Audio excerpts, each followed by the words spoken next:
Some bands hold together through sheer stubbornness. Some hold together through money. Some hold together because the people in them genuinely have no idea how to be in the world without each other. And some have already fallen apart. They just haven't made the announcement yet. The signs are always there if you're paying attention. The canceled tours, the members pursuing solo work with sudden urgency, the interviews that say one thing while the body language says another, the lineup changes that keep happening until the original lineup barely exists anymore. Here are the 7 bands most likely to break down next, and the question everyone's been afraid to ask out loud. Which one dies first? Number 7, Oasis. Oasis broke up in August 2009 in a catering area backstage at the Rock en Seine festival in Paris, when Liam Gallagher destroyed Noel's guitar before they were due to perform. Noel quit the band that night, posting a statement online that described life in Oasis as becoming increasingly difficult to continue. For the next 15 years, the two brothers conducted their feud entirely in public, through interviews, through social media, through entire solo careers built partly on the energy of mutual hostility. Liam would insult Noel at his own concerts, most nights, as a reliable crowd-pleasing routine. Noel would give long, careful interviews about why Liam was impossible to work with. It became one of the most entertaining, long-running grudge matches in British music, and both of them seemed to know it and use it. And then, in August 2024, they announced they were getting back together. The reunion tour sold out within minutes. Millions of people bought tickets. The shows in Manchester, London, Dublin, and beyond became one of the biggest live music events of the decade. Pre-sale crashes, desperate fans, refreshing ticket pages, the whole experience carrying an emotional weight that spoke to how deeply people had wanted this and for how long. The thing about Oasis is that the chemistry that made them extraordinary was always inseparable from the chemistry that made them impossible. Liam and Noel have different ideas about how the band should sound, how it should be managed, and what its identity should be in the 2020s. Both were asked repeatedly in the lead-up to the reunion whether they thought it would last. Neither gave a confident answer. Liam told interviewers he was excited. Noel said it was what the fans wanted. Neither said they had resolved the underlying problems. Noel has been considerably more consistent as a live performer in recent years, fronting his high-flying birds with polish and professionalism. Liam has been more variable. His solo tours have had brilliant nights and difficult ones, and his voice, while still striking, operates in a narrower register than it once did. The reunion tour has gone well commercially, but the backstage account suggests the two brothers are not spending meaningful time together outside of performances. The question for Oasis in 2026 and beyond is whether commercial success is enough to hold together two people who fundamentally don't like each other and have spent 15 years proving it. History says it probably isn't. The money is real and substantial. The tension is realer and structural. Every interview either brother gives is one unguarded moment away from the whole thing going sideways again. Prediction: they complete the reunion cycle and then quietly drift apart again when the touring ends. Whether that counts as a breakup or just another extended sabbatical is a matter of semantics. And Gallagher family semantics in particular have always been fluid. Number 6. Journey. Journey have been in some form of crisis or another for most of their existence. Steve Perry's original departure in the 1990s, the legal disputes over the band name, the replacement singer search that eventually led to Arnel Pineda, but the current situation carries a different quality of finality. The band is undertaking a farewell tour in 2026, and most people following the band's recent history would say that acknowledgement is overdue. The most visible internal conflict in Journey's recent years has been between guitarist Neil Schon and keyboardist Jonathan Cain. The two have engaged in public legal disputes over the band's social media accounts, with Schon filing lawsuits and seeking to restrict Cain's access to the official pages. It has been an unusual, undignified situation for a band of Journey's commercial stature, two founding members suing each other over the right to post on Instagram, while the band's management tried to contain the story.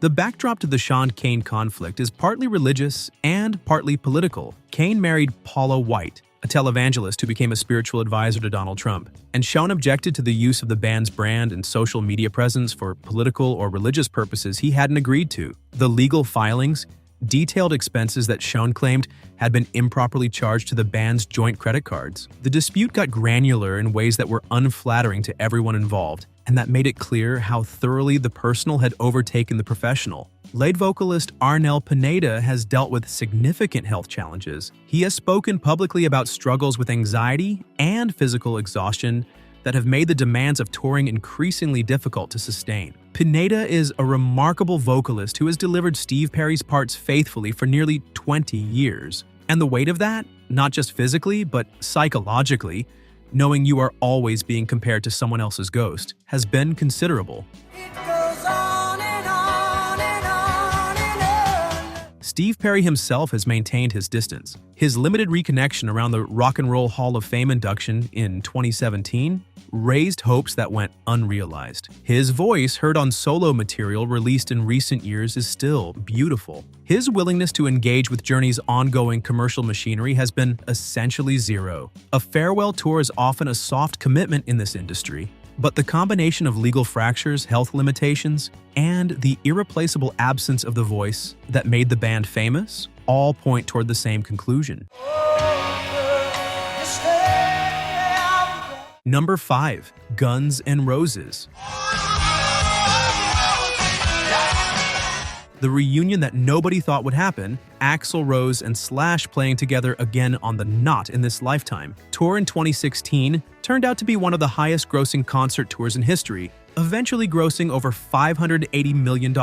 For a moment, it seemed like the mutual antipathy of the preceding 2 decades had genuinely resolved into something functional. 2 people who had spent years publicly expressing contempt for each other were sharing stages in front of 100,000 people a night. A decade later, the picture is more complicated. In March 2025, drummer Frank Ferrer departed Guns N' Roses after nearly 2 decades with the band, replaced by Isaac Carpenter, formerly of Owl Nation. In March 2026, keyboardist Melissa Reese was announced as not participating in the 2026 World Tour due to unforeseen personal reasons. The lineup keeps shifting around the fixed points of Axl Rose, Slash, and Duff McKagan.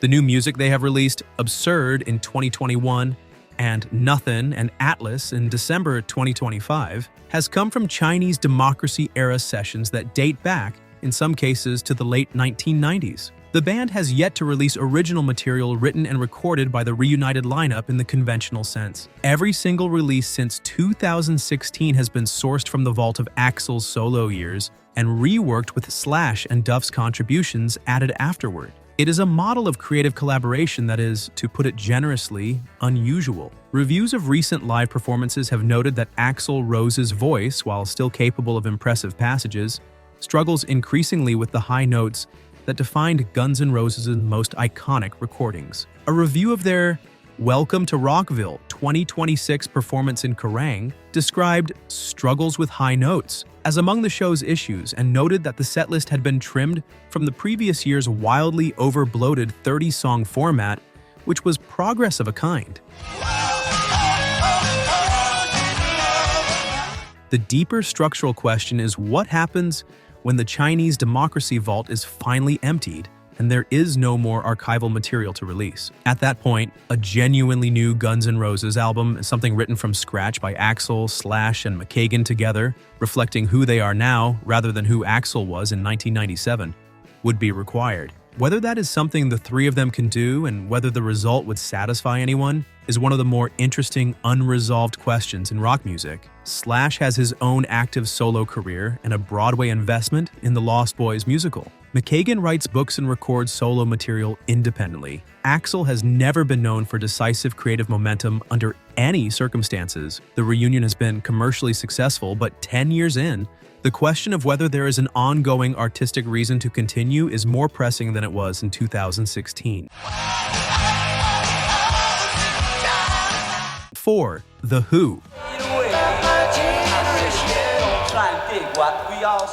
Pete Townshend said definitively in 2023 that The Who would stop touring after their final run of shows. He has said similar things before. "We won't tour again" has been a recurring statement from Townshend going back to the 1980s, but the physical reality of the band's aging has made the position harder to retreat from than it once was. Roger Daltrey was diagnosed with viral meningitis in 2017, and the effects on his hearing have been ongoing. He has spoken repeatedly in interviews about the difficulty of performing when you can't adequately hear yourself, about what it is like to stand in front of a massive PA system and not be able to monitor your own voice through the noise. His voice itself has remained remarkable in its power, particularly considering his age, but the physical toll of using it at full stadium volume, show after show, has been increasingly evident in how carefully the band's commitments have been managed in recent years. Townshend's hearing damage is severe and long established. He developed a partial hearing loss years ago that led him to become an advocate for in-ear monitoring systems, which are now standard across the industry, but which Townshend pushed at a time when they were not. He has written and spoken about this, about the specific way that years of performing at extreme volume destroyed something irreplaceable, and the experience has informed his ambivalence about continuing to subject himself to the same conditions. John Entwistle, the bass player, who was one of the band's foundational creative and sonic elements, died in Las Vegas in June 2002, the night before a North American tour was due to begin. Keith Moon, the drummer who was arguably the most charismatic live performer in rock history, died in September 1978. What has continued since then, as The Who has always been, in an important sense, a partial version of the original entity, something Townshend and Daltrey have acknowledged repeatedly and with apparent honesty. Daltrey remains emotionally committed to the music and the band's legacy. Townshend is more philosophical and more restless. He has always had a wider intellectual and creative life than touring could contain. The farewell tour that ran through 2023 and 2024 was, by most accounts, a genuine goodbye. It is possible that isolated performances will continue. Both men can still deliver these songs in the right circumstances. But the large-scale touring machine that carried The Who across 50 years of rock history has come to its natural end, and everyone involved knows it. Number 3. Aerosmith. Aerosmith's situation is the most clear-cut on this list in terms of where things currently stand. In September 2023, Steven Tyler fractured his larynx during the third show of the Peace Out, the Farewell Tour, a tour that had already been positioned as the band's final touring chapter. The injury required surgery, followed by months of treatment and recovery, followed by the band's eventual acknowledgement in August 2024 that they were retiring from touring permanently. The official statement was unusually direct. Steven's voice is an instrument like no other. He has spent months tirelessly working on getting his voice to where it was before his injury. Sadly, it is clear that a full recovery from his vocal injury is not possible. We have made a heartbreaking and difficult, but necessary decision, as a band of brothers, to retire from the touring stage. Tyler has made carefully managed appearances since then. In April 2025, he and Joe Perry performed together at a benefit for Janie's Fund, Tyler's charity for abused girls in San Francisco. It was the first time the two had played together since the larynx injury a year and a half earlier. Reports described his voice as improved but operating at a fraction of its previous capacity. He appeared at the 2025 MTV Video Music Awards to participate in an Ozzy Osbourne tribute. These appearances are constructed around what his voice can currently do rather than what it once could. Joe Perry, in an April 2026 Billboard interview, offered the most measured public assessment of where things stand. He described the band as definitely not in touring mode, while noting that there are certainly other options. He put Aerosmith's odds of doing something again at between 7 and 9 on a 10-point scale, but was direct that a full tour was not realistic and that any future activity would have to come from Tyler, not from anyone pushing him toward the stage. The larger shadow over Aerosmith is the same tension that has defined them throughout their existence. Tyler and Perry have had a creative partnership that is intense, productive, and historically combustible. They have broken apart and reformed multiple times. Both have dealt with serious substance abuse over the years. The injury that ended the farewell tour has, for the first time, introduced a physical limitation that cannot be negotiated away. Tyler's voice was always the instrument that made everything else possible. Without it functioning at the level it once did, the future of the band in any traditional sense is genuinely uncertain. The band is 54 years old. They have sold over 150 million records. They have survived drug addiction, creative impasses, and multiple breakups that would have ended most bands permanently. Whether they survive this one, a physical injury to the irreplaceable voice at the center of the whole thing, depends on what Steven Tyler's larynx can or cannot do, which is not a question anyone has the authority to answer definitively yet. The band itself doesn't seem to know. Perry says the door isn't closed. Hamilton says the band is still alive. Tyler keeps making carefully selected appearances. And the question of whether Aerosmith can continue in any meaningful form keeps getting deferred, one careful public statement at a time. Number 2, the Rolling Stones. The Rolling Stones have been defying every prediction about their imminent end for 60 years. They have survived the death of Brian Jones in 1969, the departure of Mick Taylor in 1974, the departure and return of Bill Wyman, the personal chaos of Keith Richards' most dangerous years, and the death of Charlie Watts in August 2021 at the age of 80. Each of those events was, at the time, described as potentially fatal to the band. None of them were. Now Mick Jagger is 82. Keith Richards is 82. Ronnie Wood is 78. By any actuarial measure, every tour they complete is a remarkable fact. The Hackney Diamonds Tour of 2024 grossed approximately $235 million from 20 North American shows. It was commercially a success that almost no other act in the world could match. The audience was enormous and loyal. In December 2025, the Stones quietly shelved plans for a 2026 UK and European stadium tour. The reason, according to multiple sourced reports in Variety and other outlets, was straightforward. Keith Richards was unwilling to commit to the physical demands of a 4-month stadium run. His arthritis, which he has discussed publicly in BBC interviews, describing how it has forced him to find new fingerings and new approaches to playing, has made the logistics of extended touring increasingly difficult. One source told British tabloid The Sun, Keith said he didn't think he could commit and wasn't keen on a big stadium tour for over 4 months. Another source told a separate outlet simply, Keith just can't do it anymore. Mick Jagger, by contrast, continues to perform with an energy that consistently prompts reviewers to write some version of the sentence. He is 82 years old and he moves like someone 40 years younger. Jagger had open-heart surgery in 2019, a procedure to replace a heart valve, and was back on stage within 3 months. Whatever he is doing to maintain his physical condition, it is working in a way that his contemporaries would find difficult to match. The problem is that the Rolling Stones are not Mick Jagger and a backing band. They are, and have been since 1962, a partnership between Jagger and Richards at the center. If Richards can no longer sustain stadium touring, the options narrow significantly. Industry observers have speculated about residencies, Las Vegas, London's O2, as a more physically manageable format. Whether Richards would find that format appealing is another question entirely. The band is reportedly completing a new studio album, their second, with producer Andrew Watt after Hackney Diamonds. Release has been discussed for 2026. That suggests the Stones are still functioning as a creative entity, but creative function and touring function are different things. And the cancellation of the 2026 stadium tour is the clearest signal yet that the physical limits of their most essential member are reshaping what the band can be. Number 1, Fleetwood Mac.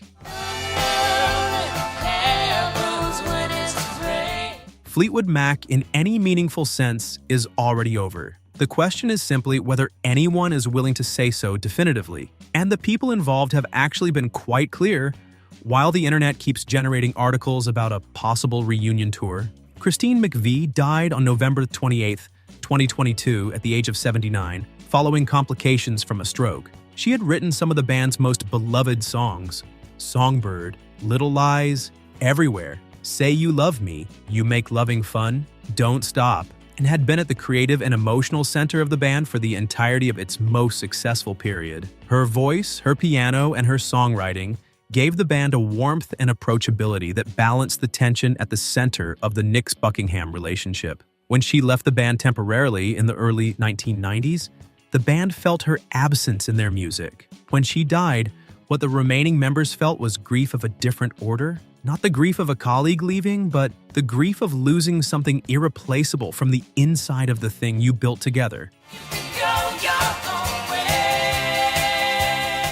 Stevie Nicks addressed the question directly and without ambiguity. In an interview with Mojo magazine, she said, "Without Christine, no can do. There is no chance of putting Fleetwood Mac back together in any way. Without her, it just couldn't work." She has repeated versions of that statement in multiple outlets. She is not leaving the door open. She has told interviewers she could not give Lindsay more than 300 million chances, and that the relationship with Buckingham is not something she is willing to revisit. Her solo career continues, with tours in 2025 and 2026 dates already announced. She is performing regularly. She has simply separated that activity from any association with the Fleetwood Mac name. Mick Fleetwood, at the Grammy Awards in February 2023, said, "I'd say we're done, but then we've all said that before." It's sort of unthinkable right now. Fleetwood has continued to be active creatively. He worked with Buckingham and Miley Cyrus on a track for Cyrus's 2025 album, an appearance that generated considerable online speculation about what it meant. It meant that Mick Fleetwood made a record with people he likes. It didn't mean a Fleetwood Mac reunion. Lindsey Buckingham was ousted from Fleetwood Mac in 2018, having received a call from the band's manager, Irving Azoff, informing him that Nicks had given the band an ultimatum. It was her or him. Buckingham has disputed the characterization that the decision was Nicks's alone. He sued the band, a settlement was reached in 2019, and both parties moved on. In 2025, both Nicks and Buckingham posted lyrics from their 1973 duo recording Frozen Love to social media within moments of each other, completing each other's lines, a gesture that seemed coordinated and deliberate. The Buckingham Nicks album was remastered and reissued in September 2025 and sold well. Whether any of this points toward future collaboration remains genuinely unclear. John McVie, the bass player and original member, has largely stepped back from public life. He dealt with cancer in earlier years and has maintained a low profile, particularly since his ex-wife Christine's death. The Apple Original Films documentary, announced in November 2024,